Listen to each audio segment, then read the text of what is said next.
दिल्ली चुनाव को लेकर के जितने एग्जिट पोल्स आए वो सभी कह रहे हैं कि बीजेपी की सरकार बन सकती है। दिल्ली के लोगों ने इस बार बीजेपी के हक में बड़ी तादाद में जाकर के वोट डाला है, तो प्रचंड बहुमत के आसार हैं। काउंटिंग का काउंटडाउन शुरू हो चुका है। 8 तारीख को सुबह 8 बजे से काउंटिंग शुरू हो जाएगी।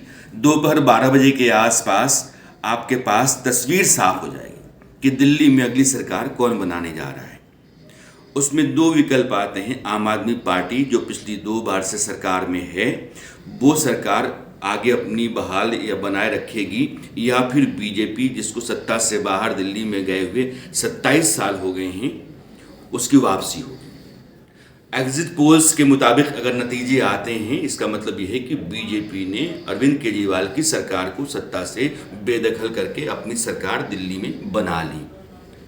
अब सवाल ये है कि अरविंद केजरीवाल की सरकार अगर बाहर जाती है और बीजेपी की सरकार दिल्ली में आती है, तो कारण क्या है?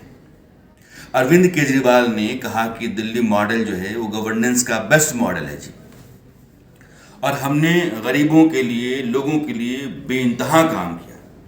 हमने स्कूल कैसे होने चाहिए ये बताया, इलाज के लिए मोहल्लों में क्लिनिक बनवाए, महिलाओं के आने जाने के लिए बसों में उनका किराया मुफ्त किया, कटौती की या रियायत दी, और इस तरह के बहुत सारे दावे। फिर भी अगर सरकार नहीं आ रही है तो क्यों है? इसके 2-3 बड़े साफ कारण दिखते हैं। और दिल्ली मेट्रोपॉलिटन शहर है। इस देश के तमाम राज्यों, उत्तर प्रदेश, बिहार, राजस्थान, हरियाणा, उत्तराखंड, मध्य प्रदेश, वहाँ के लोग यहाँ रहते हैं, दक्षिण भारत के भी रहते हैं। तो दिल्ली में क्या होगा, दिल्ली में किसकी सरकार बनेगी, इसको लेकर के दिलचस्पी उन राज्यों में भी बहुत है। और मैं आपको दावे से कह सकता हूँ कि जितना दिल्ली के लोगों को नतीजा जानने का इंतज़ार है, उससे कम बेताबी दिल्ली के बाहर के उन राज्यों में नहीं है जिन राज्यों के लोग यहाँ रहते हैं। अब केजरीवाल एग्जिट पोल के मुताबिक सत्ता से बाहर जाते हैं तो 3-4 बड़े कारण आपको दिखना है। और क्या दिखता है? पहला ये कि बहुत सीधा साधा बन करके आपने अपनी शर्ट बाहर कर ली, चप्पल पहन ली और लोगों की जुबान अपना ली। हम आम आदमी हैं जी, हम आम आदमी की तरह रहते हैं, हम आम आदमी की तरह सोचते हैं, जीते हैं, खाते हैं, पीते हैं, मिलते हैं, जुलते हैं। जहाँ देखिए हम आपके पास हैं। सड़क हो, नुक्कड़ हो, घर हो, चौराहा हो, गली हो, जहाँ कहीं भी आप ढूंढेंगे हम आपको मिलेंगे। नंबर 1, आम आदमी की तरह रहते हैं। नंबर 2, हम कट्टर ईमानदार हैं। देश में आज तक जितनी भी राजनीति हुई है और जितने भी नेता हैं, सब बेईमान भ्रष्टाचारी हैं, और इनको आप बाहर करो।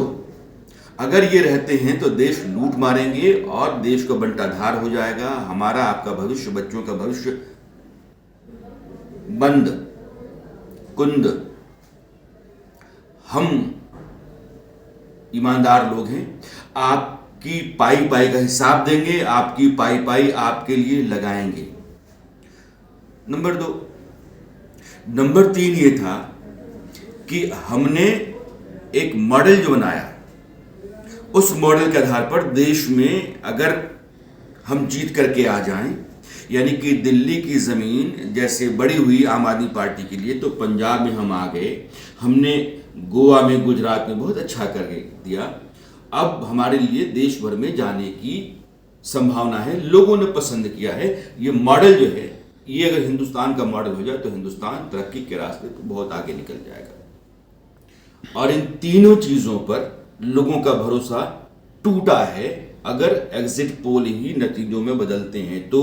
और टूटा है तो क्यों टूटा है? पहला ये कि आप जिस तरीके से चलते हैं, रहते हैं, कहते हैं, दावा करते हैं, वैसा है नहीं। आपके शीश महल को देखने के बाद ये लग गया कि आप पर्दे के उस तरफ कुछ और कर रहे हैं, कुछ और जी रहे हैं। पर्दे की इस तरफ आप आराम से चलते हैं अपना कुर्ता खोल करके। तो यानी कि आप 2 तरह की जिंदगी जी रहे हैं। पर्दे के उस तरफ की जिंदगी, आप अपने टॉयलेट में भी बैठने के लिए आलिशान अगर चाहते हैं कि कमोड हो, तो फिर क्या है ये? किसी और से तुलना क्यों की जाए? आपने दावा किया कि आप विकल्प की राजनीति लेकर के आए हैं, आप ईमानदार लोगों की जमात हैं, कट्टर ईमानदार हैं, आप लोगों की सोचते हैं, लोगों की तरह रहते हैं, लोगों के लिए एक नई दुनिया खड़ा करेंगे, एक नया हिंदुस्तान बनाएंगे। और आपके घर में आपका डाइनिंग टेबल, आपका बेडरूम, आपका ड्राइंग रूम, आपकी कालीन, आपका पर्दा, सब कुछ, टॉयलेट तक, अगर आपकी मंशा शाही जिंदगी जीने की है, जो दबी हुई है, मौका मिला आपने पर्दे के पीछे उस तरह का जीना शुरू कर दिया, तो लोगों को लग गया कि वो और ये एक सा है। दूसरा, जब अब दिल्ली में कुछ नहीं हुआ, नालियां जो हैं वो सीवर का पानी सड़कों पर है, गलियां सड़कें सब टूटी फूटी खस्ता हाल बदहाल हैं, कूड़े के ढेर जस के तस लगे हुए हैं। एमसीडी के चुनाव में आपने एमसीडी जीत गए कहते हुए कि कूड़ा कूड़ा हो गया है दिल्ली, दिल्ली को तो हम शानदार शहर बना देंगे, ये सब जस का तस खड़ा है। तो लोगों ने कहा कि क्यों नहीं आपने किया? तो आपने कहा कि हमने नहीं किया कि एलजी साहब ने नहीं करने दिया, हम यमुना साफ नहीं कर पाए, हम दिल्ली में बहुत सारे इलाके हैं जहां सीवर ठीक नहीं हो पाया, पानी की सप्लाई वहां तक नहीं हो पाई, सब कर देंगे।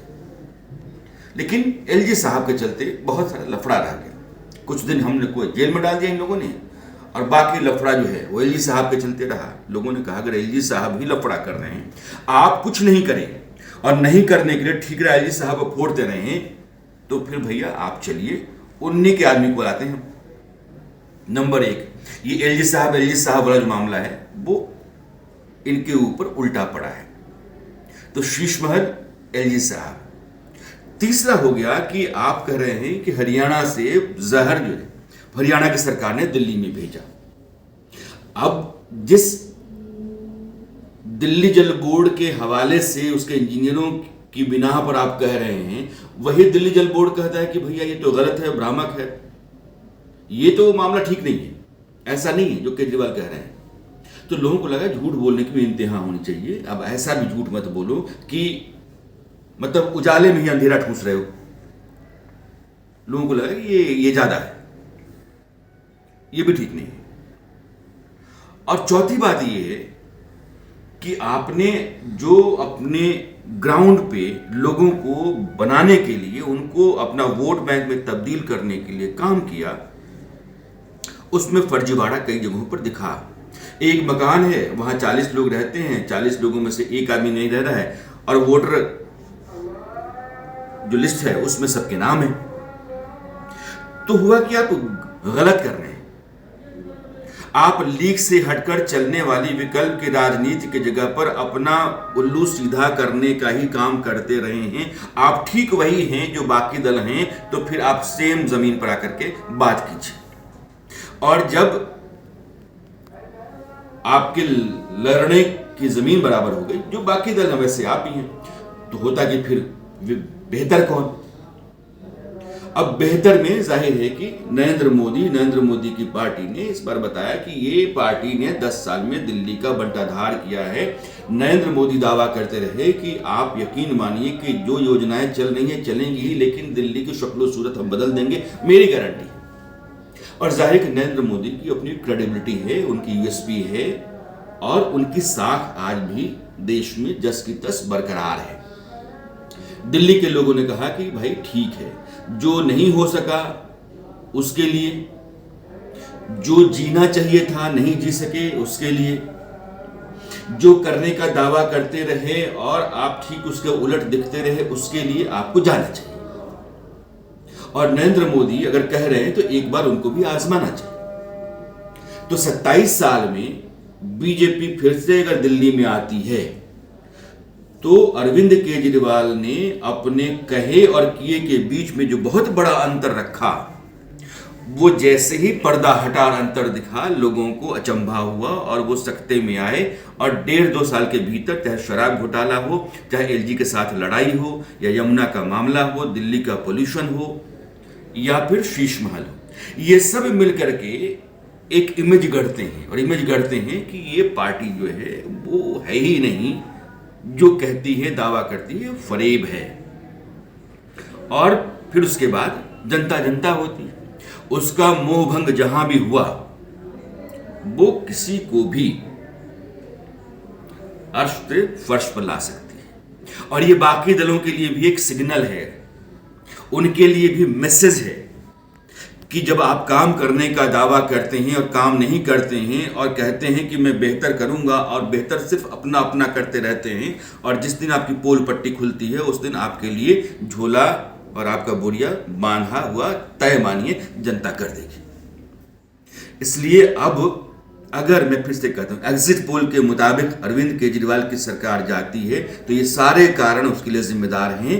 अरविंद केजरीवाल के सलाहकार भी उसी तरीके से कहीं ना कहीं कसूरवार ठहराए जाएंगे, क्योंकि सलाहकार पर्दे के पीछे वाले हैं जिनको लोगों से कोई मतलब नहीं है, वो पब्लिक रिप्रेजेंटेटिव नहीं है।